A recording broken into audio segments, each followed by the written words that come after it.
Students, हमने आपको 3 lecture दे दिए हैं अबाउट फिजिकल वर्ल्ड।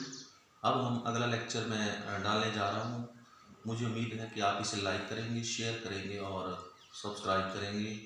तो मेरा अगला जो लेक्चर है that is our chapter number 2, system of units. Now first is need for measurement.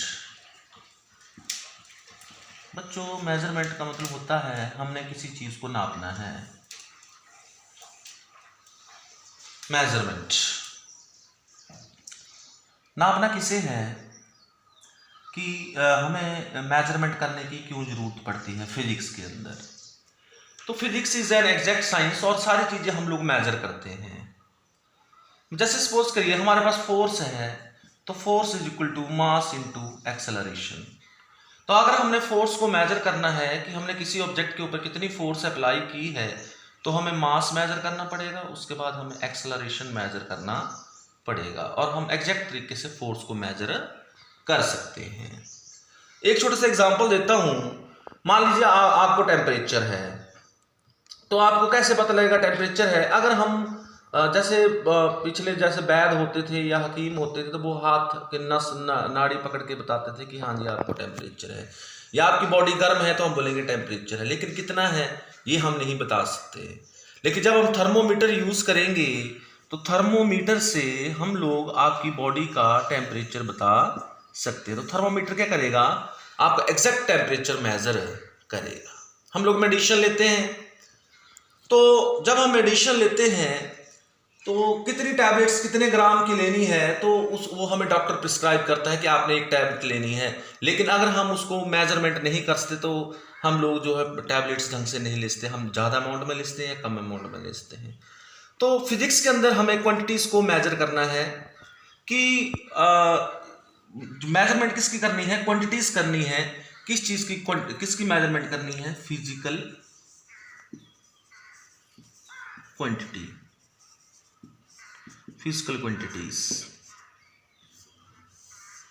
तो फिजिकल क्वांटिटीज क्या होती हैं? एक्चुअल में फिजिकल क्वांटिटीज मींस जो भी हम लोग, जैसे आप लोगों ने फोर्स पढ़ा है, वर्क पढ़ा है, एनर्जी पढ़ा है, एरिया पढ़ा है, वॉल्यूम पढ़ा है, ये सारी फिजिकल क्वांटिटीज कहलाती हैं। Etcetera these are called physical quantity. Mass हो गया, लेंथ हो गया, टाइम हो गया, एनर्जी हो गया, वर्क हो गया, प्रेशर हो गया, इन सब को हम फिजिकल क्वांटिटीज बोलते हैं। तो फिजिकल क्वांटिटीज का एक डेफिनेशन हम स्पेसिफिक तरीके से लिखते हैं। The quantities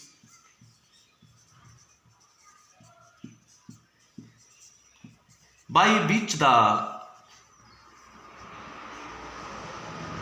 laws of physics can be expressed. The laws of physics can be expressed। जो फिजिक्स के लॉज हैं वो फिजिकल क्वांटिटीज के द्वारा एक्सप्रेस किए जाएंगे। जैसे सपोज करिए मेरे पास फोर्स है, फोर्स एक फिजिकल क्वांटिटी है, मास क्या है? एक फिजिकल क्वांटिटी, एक्सेलरेशन क्या है? Physical quantity. तो लॉ क्या है? ये Newton second law of motion है ये। तो हमने फिजिक्स का लॉ किससे एक्सप्रेस किया? फिजिकल क्वांटिटी से, मास और एक्सेलरेशन से। तो what is mass? Mass is a physical quantity. What is acceleration? It is A physical quantity. What is force? It is A physical quantity. Which can be measured directly or indirectly। Means the quantities by which the laws of physics can be expressed, which can be measured directly or indirectly। Means हम physical quantities को directly भी measure कर सकते हैं और indirectly भी measure कर सकते हैं। जैसे डायरेक्टली का मतलब क्या हुआ? जैसे मान लीजिए हमने बोला टाइम, तो हम एकदम से घड़ी देखेंगे और टाइम बता देंगे, मींस डायरेक्टली हमने उसको मेजर कर दिया। हमने बोला मास कितने किलोग्राम है, तो हम मास को एकदम से डायरेक्टली मेजर कर सकते हैं। लेकिन मैं बात करूं फोर्स की, कि आपने कितनी फोर्स अप्लाई की, तो उसको डायरेक्टली मेजर नहीं किया जा सकता। हम लोगों को पहले मास कैलकुलेट करना पड़ेगा, फिर एक्सेलरेशन कैलकुलेट करना पड़ेगा, then we calculate the force. तो फोर्स मींस इसको हम इनडायरेक्टली क्या कर सकते हैं? मेजर कर सकते हैं। So the quantities by which the laws of physics can be expressed, they are called the physical quantity, which can be measured directly or indirectly. This is called a physical quantity. तो ये हम लोगों को understand करना बहुत जरूरी है, physical quantities. ये जो फिजिकल क्वांटिटीज हैं ये दो तरह की होती हैं, एक होती हैं फंडामेंटल फिजिकल क्वांटिटीज और एक होती है हमारी derived physical quantities. Fundamental physical quantities and derived physical quantities. तो फंडामेंटल फिजिकल क्वांटिटीज जो है ये क्या होती हैं? Fundamental physical quantities, the quantities which do not derive from each other, means they are independent. The quantities which do not derive from each other, that is they are independent. बेटा plus one में आया, इसको हम that is लिखते हैं, that is को कैसे लिखते हैं? यहां आई और ई लगा करके लिखते हैं, दैट इज, ऐसे दैट इज क्या बोलते हैं इसको? दैट इज बोलते हैं। तो the quantities which do not derive from each other they are independent, that is they are independent. हमारे पास ओनली थ्री जो मैकेनिक्स है उसके लिए हमें सिर्फ तीन ही क्वांटिटीज हमें चाहिए। फंडामेंटल फिजिकल क्वांटिटी कितनी चाहिए? तीन। तो नंबर फर्स्ट है हमारे पास फंडामेंटल फिजिकल क्वांटिटी में, एक है मास, सेकंड है हमारी लेंथ एंड थर्ड क्या है हमारा? टाइम। Mass, length, time. आपको कितनी रिमेंबर करनी है? Mass, length, time. Now these are called the fundamental physical quantity. Will you remember it? They are called the fundamental physical quantities. आप ऐसा समझ लीजिए कि फिजिकल क्वांटिटीज अल्फाबेट्स हैं फिजिक्स के। फिजिकल क्वांटिटी के द्वारा हम लोग जो हैं वो फिजिक्स के लॉज को लिखते हैं। तो अल्फाबेट्स क्या हुए फिजिक्स के? Mass, length, time. How many alphabets? अभी तक मैंने कितने अल्फाबेट्स आपको बताए? सिर्फ तीन अल्फाबेट्स बताए, मास, लेंथ, टाइम। जैसे इंग्लिश के अल्फाबेट्स हैं ए बी सी डी, तो हम लोग ए बी सी, जैसे मैंने रमेश लिखना है तो मुझे क्या चाहिए? R A M S H. How many alphabets I have used? 1 2 3 4 5 6। Similarly मैं ये जो तीन क्वांटिटीज हैं इनको मैं एक प्रकार से अल्फाबेट्स बोल दूंगा, अल्फाबेट्स ऑफ फिजिक्स बोल दूंगा। अब आती है हमारी बात derived physical quantities. Derived physical quantities. The quantities obtained by multiplying and dividing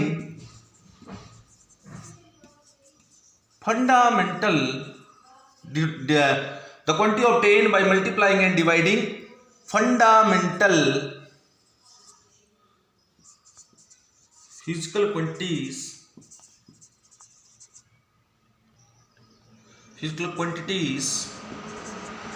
are called derived physical quantities।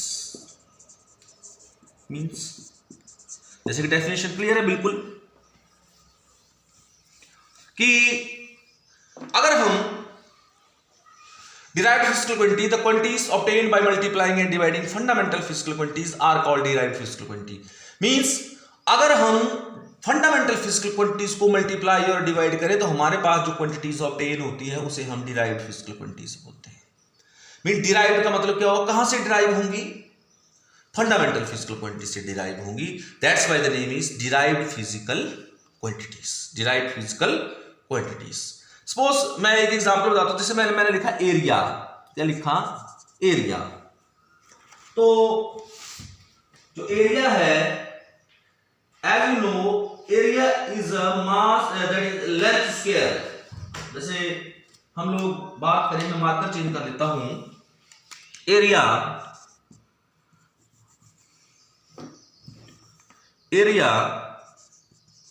We can say it is length into breadth. आयत का जैसे हम लोग बात करें लेंथ इनटू ब्रेड्थ, तो लेंथ क्या है, लेंथ ब्रेड्थ भी लेंथ ही है, तो क्या हो गया लेंथ का स्क्वायर। इसका मतलब क्या हुआ कि अगर हम लेंथ को 2 बार गुणा करेंगे तो हमारे पास एरिया आ गया। लेंथ क्या है, फंडामेंटल फिजिकल क्वांटिटी है। फंडामेंटल फिजिकल क्वांटिटीज को जब मैंने मल्टीप्लाई किया तो 2 बार मल्टीप्लाई किया, मेरे पास क्या आ गया, एरिया आ गया। तो एरिया कहां से डिराइव हुआ, लेंथ से डिराइव हुआ। Volume length into breadth into height मान लीजिए, तो सारी लेंथ है l cube, means what we can say length का क्यूब, मीन्स लेंथ को अगर 3 बार गुणा करेंगे तो वॉल्यूम आ जाएगा। क्या आ जाएगा, वॉल्यूम आ जाएगा। मीन्स आपके अल्फाबेट्स बेसिक कितने हुए, सिर्फ 3। जैसे मान लो मैंने बोला speed is equal to distance upon time. Distance क्या होता है, लेंथ होती है, लेंथ अपॉन टाइम। बताइए स्पीड के अंदर क्या क्या है, लेंथ और टाइम है। स्पीड के अंदर क्या है, लेंथ और टाइम। स्पीड कहां से ड्राइव हुई, लेंथ और टाइम से।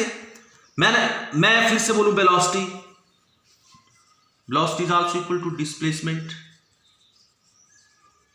Upon time, means what we can say length upon time. मैं बोलता हूं फोर्स, या मैं बोलता हूं एक्सेलरेशन किसके बराबर होता है, वेलोसिटी अपॉन टाइम के बराबर होता है।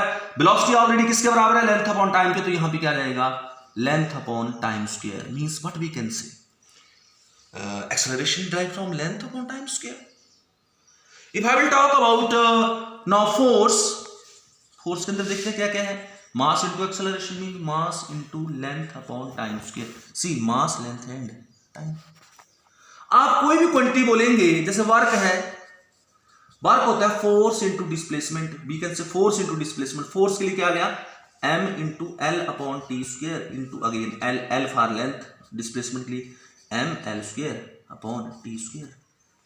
But we can say work के अंदर क्या है, वर्क के अंदर भी मास है, लेंथ है और टाइम है। तो फिजिक्स में कितने अल्फाबेट्स अभी तक मैंने आपको बताए, सिर्फ 3 अल्फाबेट्स मैंने आपको बताए हैं, मास, लेंथ एंड टाइम। जितनी भी क्वांटिटीज हैं वो किससे ड्राइव होंगी, मास, लेंथ और टाइम से होंगी। लेकिन जो हमारी क्लासिकल फिजिक्स है मैं उसकी बात कर रहा हूं यहां पे। जैसे फिजिक्स एडवांस होगी तो ये क्वांटिटीज बढ़ेंगी, ये अल्फाबेट्स बढ़ेंगे। लेकिन ऐसे तो हम फिजिक्स को याद नहीं रख सकते हैं, लेकिन जैसे इनका रिलेशन है किसके साथ, मास, लेंथ और टाइम के साथ रिलेशन, तो हम इसको इजीली याद कर सकते हैं। जैसे मैंने अगर और क्वांटिटी मान लो, मैंने बोला डेंसिटी किसके बराबर होती है, mass per unit volume, means mass upon length cube. भाई बिकॉज वॉल्यूम में क्या है, लेंथ है, लेंथ का क्यूब है, तो मास upon length cube, that is your density, any quantity you know in physics, if you give me that quantity, तो that will always derives from mass, length and time. But the classical mechanics की बात हो रही है अभी तक, old mechanics की बात हो रही है। जैसे थोड़ा एडवांस होगा तो हमारे अल्फाबेट्स बढ़ेंगे। अभी तक 3 हैं, 3 के बाद ये टोटल 7 + 2 टोटल हो जाएंगे 9। तो फिजिक्स में सिर्फ 9 ही अल्फाबेट्स हुए। तो फिजिक्स आसान है कि इंग्लिश आसान है, I think physics much better, easy है, क्योंकि उसमें 9 ही अल्फाबेट्स। तो हम लोग जो है density equal mass per unit volume, mass and length is there. और भी क्वांटिटी, जैसे मान लीजिए प्रेशर ले लिया। प्रेशर क्या होता है, force per unit area. What is force, ml t square, ml upon T square into area l square. You will got m upon l into T square. See l से l कट गया, तो you will got see here is also mass, length and time. Means pressure के अंदर भी क्या है, mass, length और टाइम। तो सारी क्वांटिटी किससे ड्राइव हो रही है, mass, length and time. That's why pressure क्या है, प्रेशर क्या है, it is a derived quantity density क्या है, डिराइव्ड क्वांटिटी, वर्क क्या है, डिराइव्ड क्वांटिटी, एरिया क्या है, डिराइव्ड क्वांटिटी। तो ये जो क्वांटिटीज हैं, चाहे वो फंडामेंटल हो, चाहे वो डिराइव्ड क्वांटिटीज हो, उनके द्वारा हम फिजिक्स के लॉज को एक्सप्रेस करते हैं, इसलिए इनको फिजिकल क्वांटिटीज बोला जाता है। तो हमने मेजर किस चीज को करना है फिजिक्स के अंदर, हमने मेजर करना है फिजिकल क्वांटिटीज को। मेजरमेंट किसकी करनी है, मेजरमेंट हमने किसकी करनी है, फिजिकल क्वांटिटीज की करनी है। We have to measure the physical quantities, physical quantities को मेजर करना है हमने। अब आपको एक बात का क्लियर हो गया, अगर आपसे मैं पूछूं, मैंने पहले पढ़ाया कि फिजिकल क्वांटिटीज क्या होती है। फिजिकल क्वांटिटी दो तरह की होती हैं, एक फंडामेंटल होती हैं और एक डिराइव्ड होती हैं। फंडामेंटल कौन सी होती हैं, fundamental mass length and time होता है। डिराइव्ड फिजिकल क्वांटिटी कौन सी होती हैं, जिनके द्वारा हम, जिनको मल्टीप्लाई और डिवाइड करके हम लोग जो है वो क्वांटिटीज ऑब्टेन करते हैं दूसरी, उनको हम क्या बोलते हैं, डिराइव्ड फिजिकल क्वांटिटीज बोलते हैं।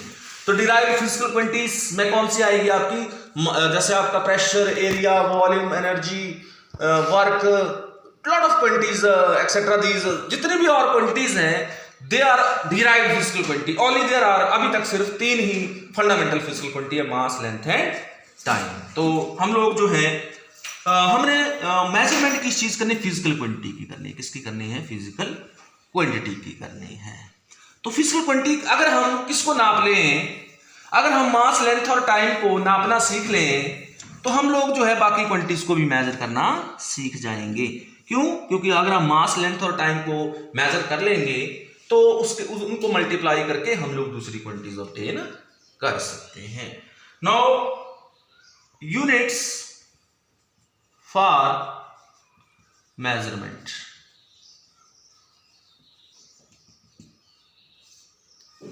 अब ये यूनिट क्या होता है, यूनिट, जैसे मान लीजिए हमने दुकान से जाकर के शुगर लेनी है, तो शुगर लेने के लिए हम लोग किस में लेंगे, किलोग्राम्स में लेंगे, किलोग्राम्स लेंगे या ग्राम्स में लेंगे। तो इस तरह से हम लोग किसको लेंगे, शुगर को लेंगे। तो ये जो किलोग्राम है ये किसका यूनिट है, ये मास का यूनिट है, मास का यूनिट है। मींस यूनिट का मतलब जिस ऐसा एक स्टैंडर्ड जिसके द्वारा कि हम किसी फिजिकल क्वांटिटी को मेजर करते हैं, उसे हम यूनिट बोलते हैं। क्या बोलते हैं, उसे यूनिट बोलते हैं। जैसे सपोज करिए आपने दूध लेना है, मिल्क लेना है, तो मिल्क के लिए कैसे जाओगे आप, बिल्कुल लीटर्स में लोगे, 1 litre, 2 litre, 3 litre, half litre, is it. तो या मिलीलीटर्स में लेंगे आप लोग उसको। तो ये क्या है, ये आपके क्या है, यूनिट्स है। मिल्क का यूनिट क्या है, लीटर आ गया आपके मिल्क का, मिल्क लेने के लिए मींस वॉल्यूम का यूनिट क्या है, लीटर है। तो इस तरह से हम लोग जो है यूनिट को डिफाइन करते हैं। The chosen standard, the chosen standard of the same kind of the same kind of the same kind taken as reference, taken as reference, taken as reference in order to measure a, in order to measure a, measure भी बोलते हैं, physical quantity, in order to measure a reference, in order to measure a physical quantity. Okay, the chosen standard of the same kind taken as reference in order to measure a physical quantity means हम एक ऐसा standard choose करेंगे जिससे कि हम किसी physical quantity को क्या करें, मेजर करें। एक्चुअल में अगर मैं थोड़ा सा आपको बात करूं ओल्ड सिस्टम की, तो ओल्ड सिस्टम में क्या होता था कि जो यूनिट चलते थे वो जैसे क्यूबिट, क्यूबिट का मतलब क्या हुआ कि हमारा जो हाथ है एल्बो से लेकर के जो 4 फिंगर होती है उससे वो लेकर के एल्बो से लेकर के उसका जो डिस्टेंस उससे क्यूबिट बोलते थे। फिर ऐसे हैंड स्पैन होता था, हैंड स्पैन हम लोग फुट यूज करते, लेकिन फुट किसका यूज करते थे? मान लीजिए कोई मावी है, मावी मीन्स कोई राजा है, तो राजा का फुट यूज करते थे, किसी क्षेत्र का हैंड स्पैन करते थे। लेकिन ये जो चीजें हैं ये सब की बराबर नहीं हो सकती, क्योंकि अभी तो डेमोक्रेसी है, तो किसी को भी राजा नहीं माना जा सकता, और ये सिस्टम चेंज होता रहेगा। अगर हम किसी को माने तो हम लोग इनको यूनिट्स अब नहीं मानते। जैसे क्यूबिट हाथ हो गया, मीन्स हैंड स्पैन हो गया, ऐसे जिसको हम गिरट बोलते हैं अपनी लैंग्वेज, हैंड स्पैन, इस तरह के यूनिट्स यूज करते थे। लेकिन ये जो यूनिट है ये डिस्कार्टेड हो गए सिस्टम से। अगर मैं थोड़ी सी आपको एक स्टोरी बताऊं कि अगर इस तरह के यूनिट्स हम लोग यूज करेंगे, तो अगर हम अपने लोकल सिस्टम की बात करें तो हम अपने लोकल सिस्टम में अलग अलग यूनिट्स यूज करते थे कि जी किसी ने घर में बट्टे बना के, पत्थर बना के रख लिए और वो यूनिट बना दिया।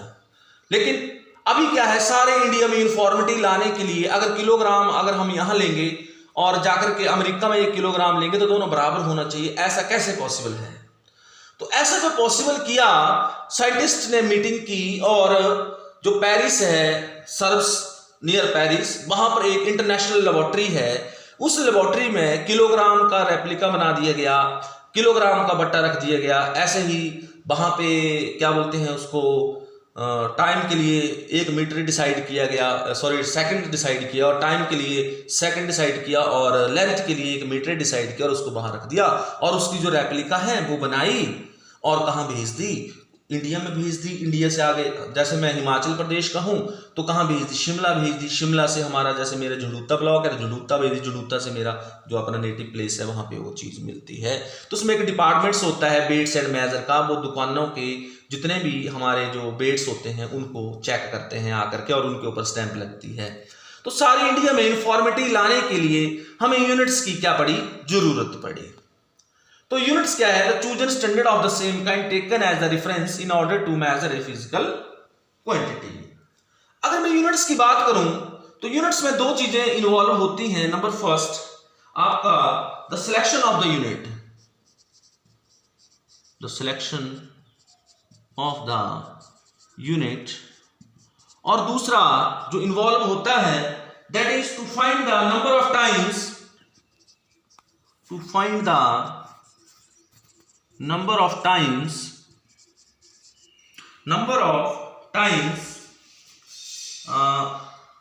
that unit is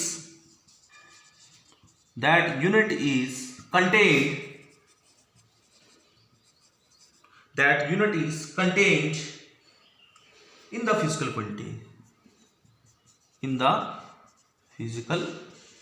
quantity, means मान लीजिए हमने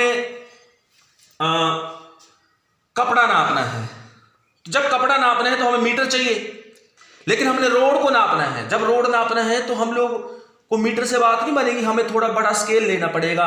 हमें किलोमीटर्स में हम लोग उसको लेंगे, या अलग उसका यूनिट जो है वो अलग हम लोग डिसाइड करेंगे। हमने सोना नापना है तो हमें ग्राम्स, मिलीग्राम्स में चाहिए। लेकिन अगर हम लोगों ने चीनी या वगैरह ये चीज़ें लेनी है तो हम लोग किस में लेंगे? उसको किलोग्राम में लेंगे। तो सिलेक्शन ऑफ यूनिट सबसे पहले बहुत जरूरी है कि आपने किस चीज़ को, मान लो मैंने मार्कर को नापना है तो मैं क्या यहाँ मीटर स्केल लगाऊंगा? नहीं, यहाँ पे कौन सी स्केल लगेगी? यहाँ पे सेंटीमीटर स्केल हम लोग लगाएंगे तब मार्कर को, तो सेंटीमीटर में नापेंगे। अगर तो सिलेक्शन ऑफ यूनिट मस्ट, उसके बाद to find the number of times that unit is. हम क्या करते हैं, सपोज करिए मेरे पास ये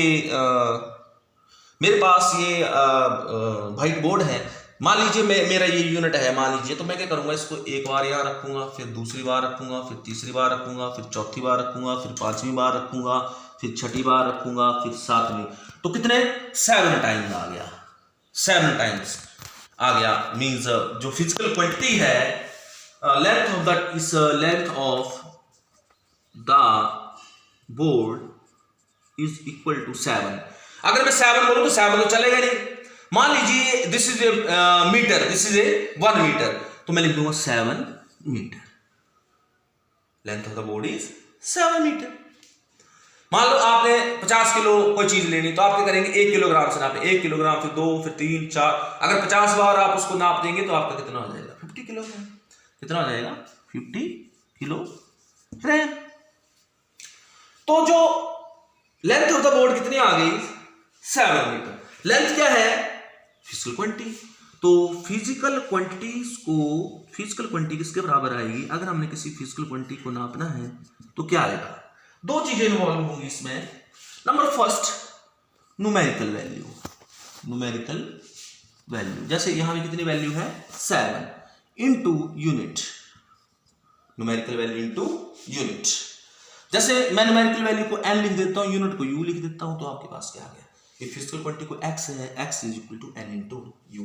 देखिए what is length? This is x, what is 7? This is n, this is u is equal to metre, n is equal to 7 and x is equal to, if length means that is physical quantity.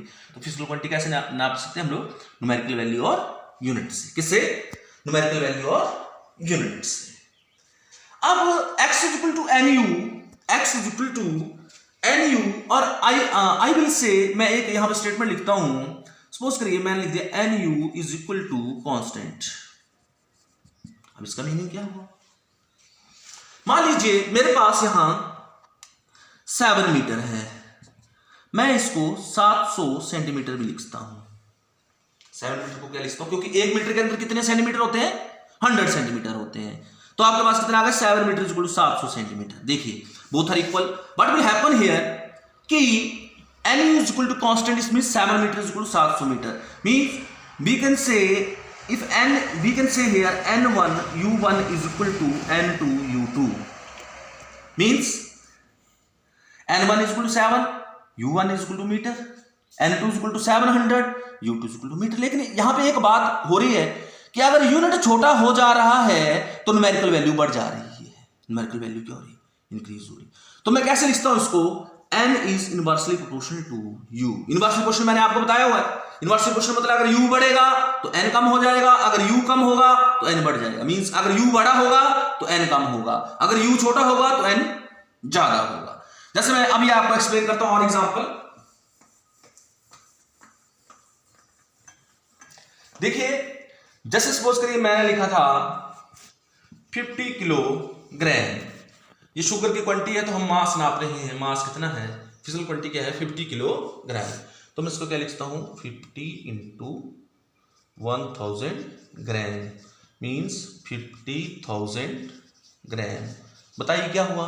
Unit छोटा हो गया, ग्राम छोटा है और kilogram बड़ा है। क्या हुआ?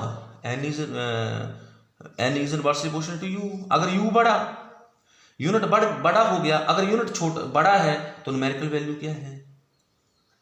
ज्यादा है। यूनिट छोटा है तो न्यूमेरिकल वैल्यू ज्यादा है। अगर यूनिट बड़ा है, किलोग्राम बड़ा है ग्राम से, तो यूनिट बड़ा है तो न्यूमेरिकल वैल्यू क्या होगी? छोटी होगी। तो इस तरह से दिस यूनिट फॉर, और हम इसको ऐसे लिखते हैं n1 u1 is equal to n2 u2, और we can say nu is equal to constant लिखते हैं। nu is equal to constant. What is n? n is the numerical value, u is the unit. अगर unit बड़ा होगा तो numerical value छोटी होगी, अगर यूनिट छोटा होगा तो न्यूमेरिकल वैल्यू बड़ी होगी। तो दिस इज आवर यूनिट। तो इस तरह से आगे हम चलते हैं। दो तरह के यूनिट्स होते हैं। I think you will clear the unit. मैंने आपको बता भी दिया कि जैसे मास, लेंथ और टाइम को अगर हम मेजर कर लेंगे और जो 4 क्वांटिटीज हैं, 7 टोटल हैं, और इनको कहाँ रख देंगे? हमने पेरिस में रख दिया और उसकी रेप्लिका बनाई और सब जगह दे दी, तो उससे यूनिफॉर्मिटी आ जाएगी सारे वर्ल्ड में। मान लो आप यहाँ पे 1 किलोग्राम चीनी लेते हैं तो आप चाहे पाकिस्तान चले जाओ, वहां का 1 किलोग्राम और हमारा 1 किलोग्राम क्या होगा? सेम होगा, कोई फर्क नहीं होगा। ठीक है। तो ये साइंटिस्टों ने काम किया। इंटरनेशनल लेबोरेटरी है पेरिस में, हमारी फिजिकल लेबोरेटरी दिल्ली है। तो इस तरह से आप अपनी अपनी जो स्टेट है उनकी अपनी अपनी लेबोरेटरी है और उनका अपना अपना डिपार्टमेंट है, उसको हम department of weights and measure बोलते हैं, और वो सब जगह यूनिफॉर्मिटी होती है। अब जो यूनिट है,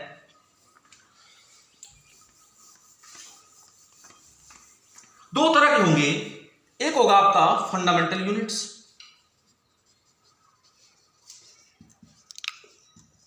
फंडामेंटल यूनिट्स। अब फंडामेंटल यूनिट्स कौन से होंगे? जो the units which are not derived from each other। जैसे किस किस के? जो मास का यूनिट होगा, फंडामेंटल यूनिट्स किसके होंगे? मास लेंथ एंड टाइम के units, time units, but they are called fundamental units. Now we have derived units.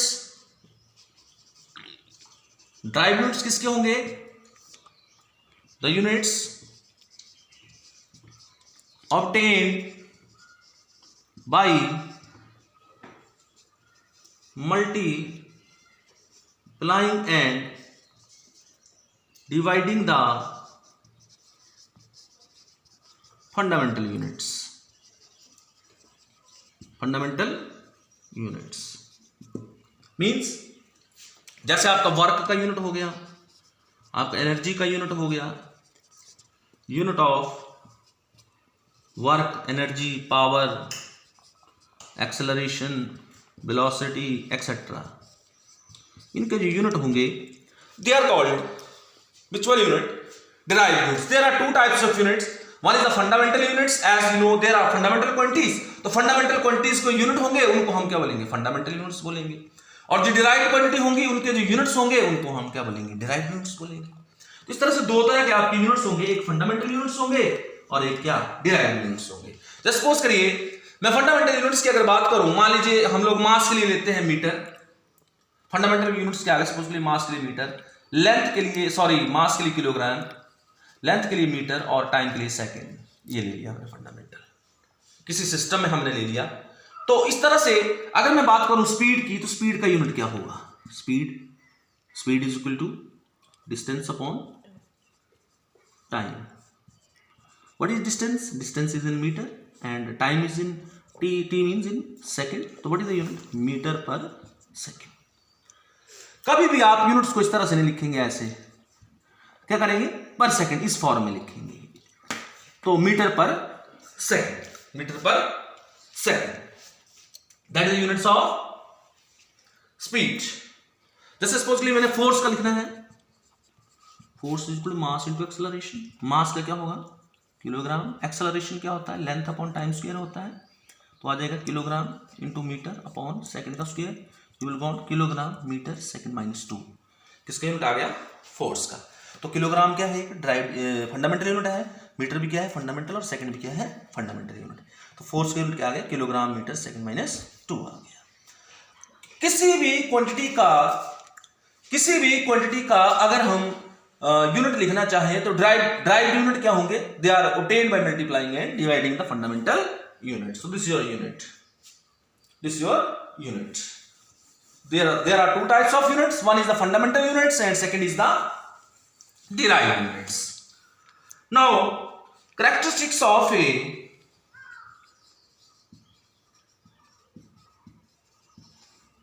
standard unit. Standard unit means characteristics कैसे होने चाहिए उसके, किस तरह का यूनिट होना चाहिए. तो number first, it should be well defined. Well defined होना चाहिए. वेल डिफाइंड होना चाहिए. It should be well defined. दूसरा, ये सुटेबल साइज का होना चाहिए. सुटेबल साइज का होना चाहिए. वेल डिफाइंड का मतलब कि हम उसको डिफाइन कर सकें. जैसे मास है 1 किलोग्राम, तो 1 किलोग्राम किसके बराबर है, तो हम उसको डिफाइन कर सकें. उसके बाद सुटेबल साइज होना चाहिए. अब सपोज करिए हमने किसी ऐसी चीज का यूनिट बना लिया जिसका बहुत, जैसे 1 किलोग्राम बहुत बड़ा साइज हो जाएगा, लेकिन हमने जो है वो सुटेबल साइज करने के लिए जैसे हमने आयरन को यूज किया. आयरन का हमने 1 किलोग्राम का वेट बनाया हुआ है, लेकिन जो हमने पेरिस में रखा है वो है प्लेटिनम और इरिडियम का रखा हुआ है वहां पे सिलेंडर, और उसकी रेप्लिका किसकी बनाई? आयरन की. तो वो सुटेबल साइज होगा, हम उसको एक जगह से दूसरी जगह ले जा सकते हैं. It should be well defined. Suitable size. Number 3, not change from place to place. मतलब प्लेस के साथ चेंज नहीं होना चाहिए. हम और जगह लेंगे और यूनिट क्या हो जाए? चेंज हो जाए. तो चेंज नहीं होना चाहिए. और do not change with physical conditions. Physical condition क्या है? जैसे टेम्परेचर का कोई इफेक्ट नहीं होना चाहिए. मान लो हमने आइस का यूनिट बना लिया, क्या होगा? आइस का बेड बना लिया, थोड़ी देर के बाद क्या होगा? वो पिघल जाएगा. टेम्परेचर का उसके ऊपर क्या पड़ेगा? फर्क पड़ेगा, तो आइस का यूनिट नहीं हम लोग बना सकते। और उसके बाद it should be easily accessible, easily accessible होना चाहिए, मतलब इजिली हम लोगों को मिल जाना चाहिए, एसेसिबल भी हो, एसेसिबल होना चाहिए।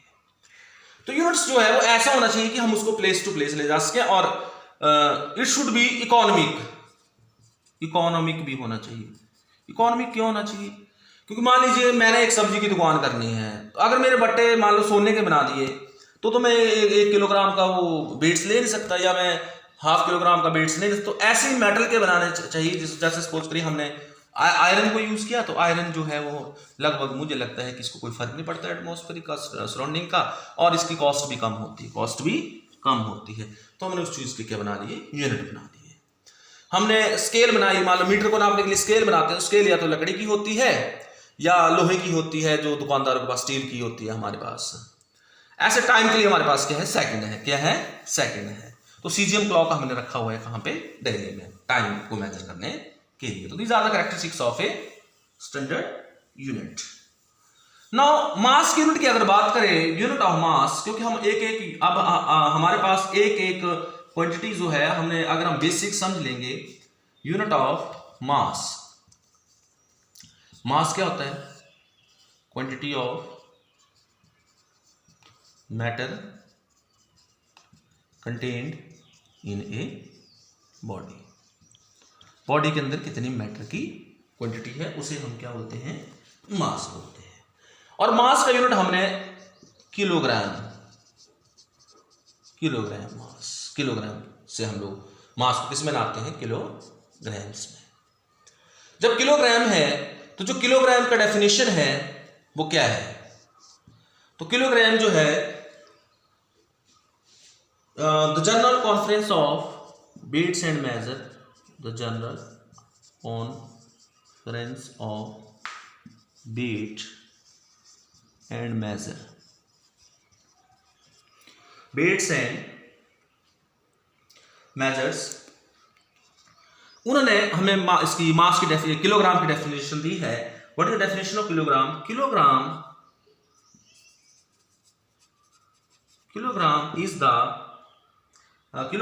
is the mass of platinum, iridium,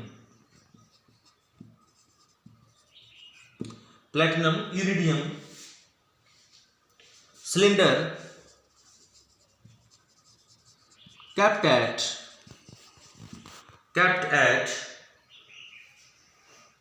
International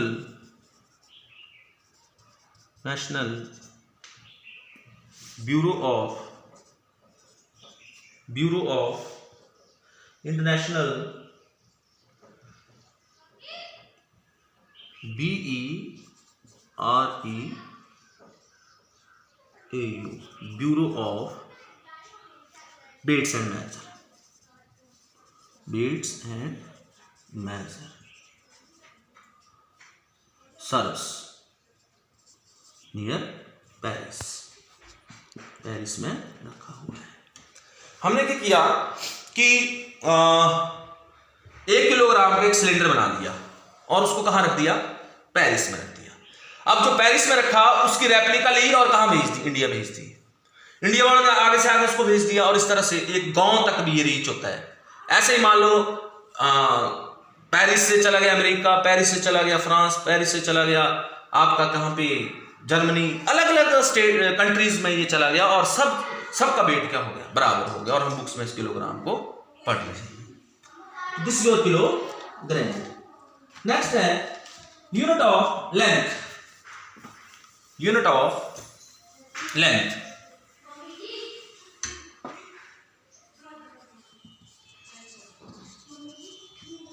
unit of length. अब लेंथ क्या होती है, length of an object,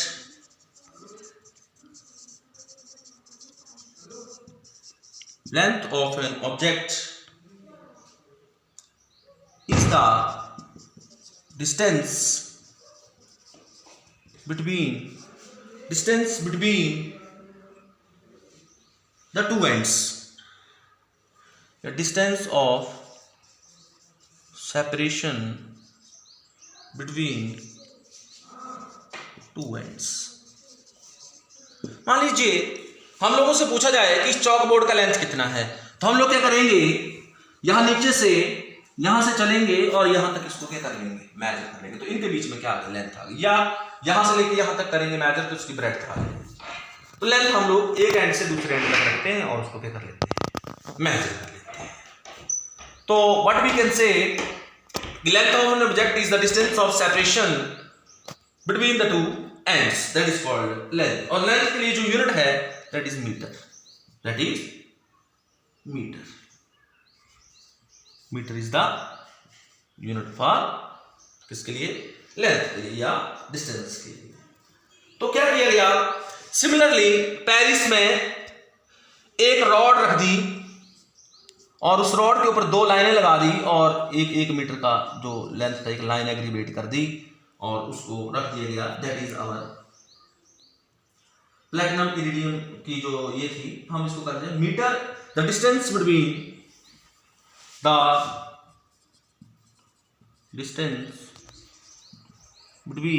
the distance between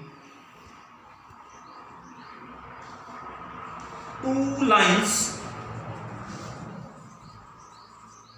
marked on platinum iridium rod kept at Sèvres,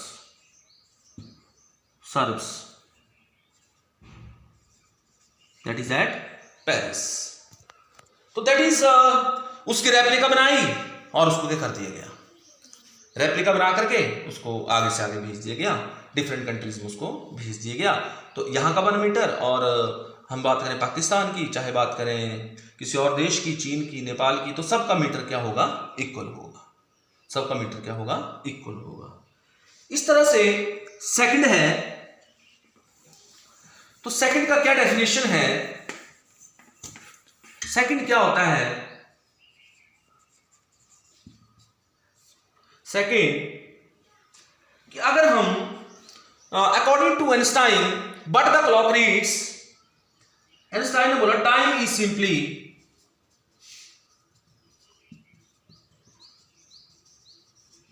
but the clock reads, but the clock reads। बेटा मैं आगे आपको पढ़ाऊंगा, आपने पढ़ा भी है कि अगर हम बात करें पेंडुलम की, तो नो पेंडुलम धागे से बंधा होगा, ऐसे एक हमारे पास पेंडुलम होगा, इसका ये सेंटर है। तो ये जो पेंडुलम है, अगर इसकी लेंथ, टोटल लेंथ लगभग 100 सेंटीमीटर हो या 1 मीटर हो, 1 मीटर हो, तो जब ये पेंडुलम ऑसिलेशन से यहां से ऑसिलेट करेगा, मान लो यहां से यहां गया, फिर वापिस कहां आ गया, यहीं पे आ गया, मींस जब ये हाफ ऑसिलेशन करेगा, कितनी करेगा, हाफ। फुल ऑसिलेशन कब होगी, जब यहां से चलेगा, फिर यहां जाएगा, फिर वापिस यहां आएगा, 1 ऑसिलेशन होगी। लेकिन सिर्फ ये यहां से यहां जाएगा तो इसको बोलेंगे हाफ ऑसिलेशन। तो जितना इस 100 सेंटीमीटर के धागे वाले पेंडुलम को मूव करने के लिए यहां से यहां हाफ ऑसिलेशन करने के लिए टाइम लगता है, that is equal to 1 second, that is equal to 1 second. तो व्हाट इज 1 सेकेंड, 1 सेकेंड को हम डिफाइन करते हैं कि the time taken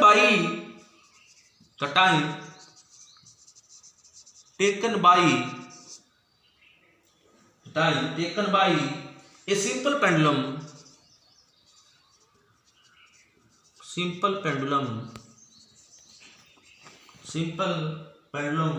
of 1 meter length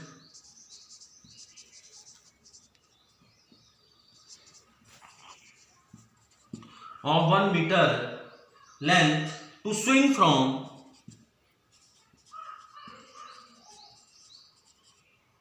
one extreme position to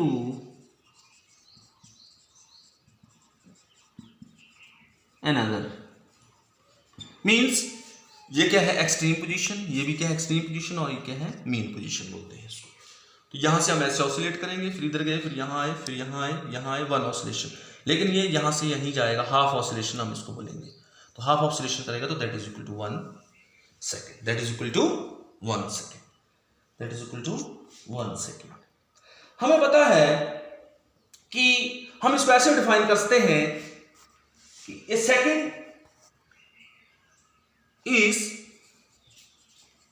is 1 by 24 into 60 into 60th, or we can say 1 upon 86,400 part of a mean solar day. अब mean solar day क्या होता है? It is the distance, it is the time lapse between two consecutive Nunes. जैसे आज 12 बजे तो कल जो 12 बजेंगे तो उसको हम 1 डे बोलते हैं।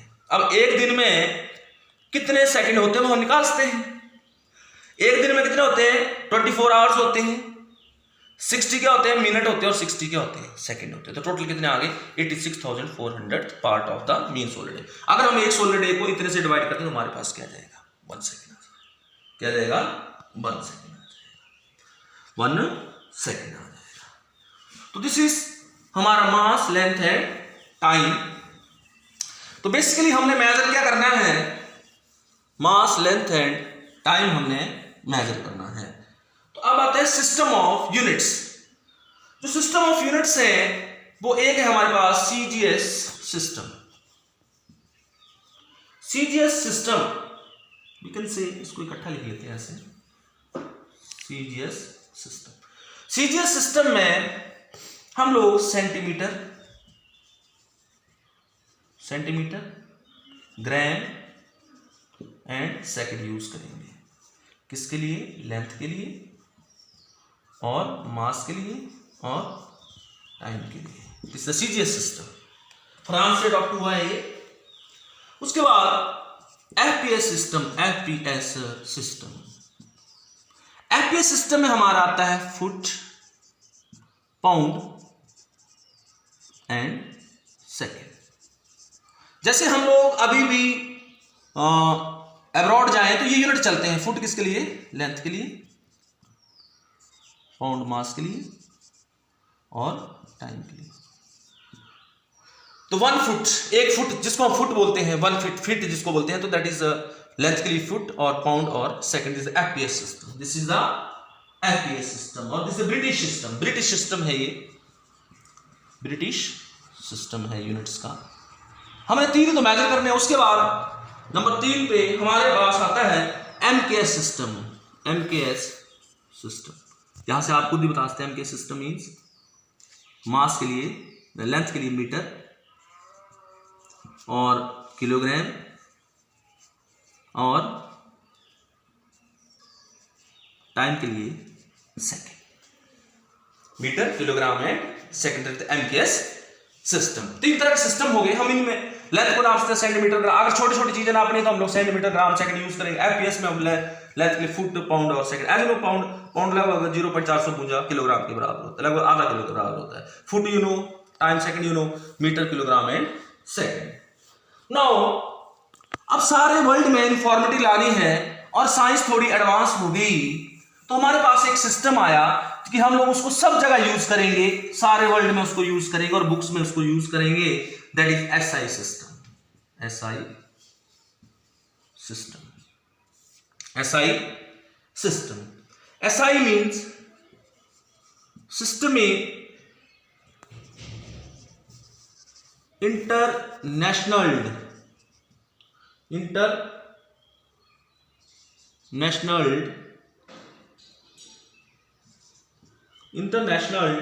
Units.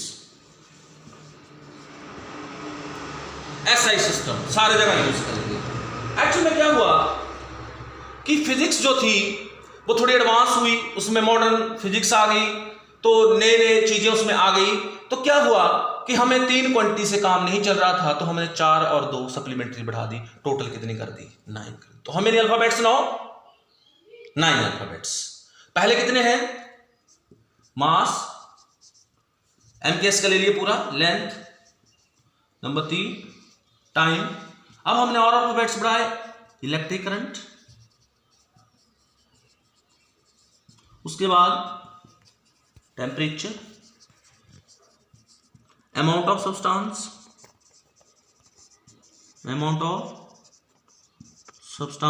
And luminous intensity. Total कितनी क्वांटिटीज होगी? अब 7 होगी और 2 सप्लीमेंट्री मैथमेटिक्स के लिए supplementary, that is number first plane angle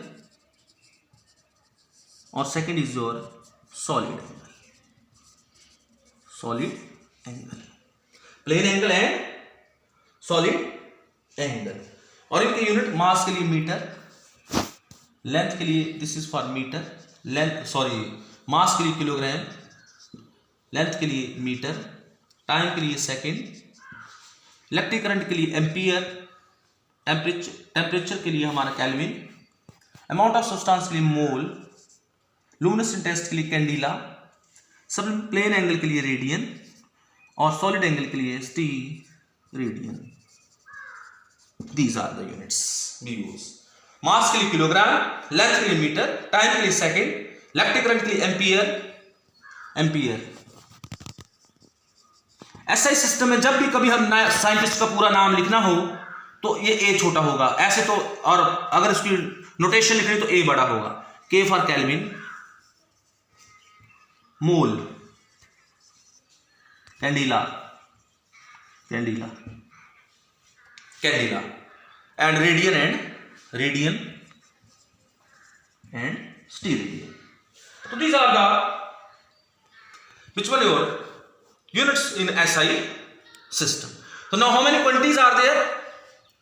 7 plus 2 total. How many fundamental quantities now? 9 quantities. 9 quantities. Total quantities कितनी हो गई? 9.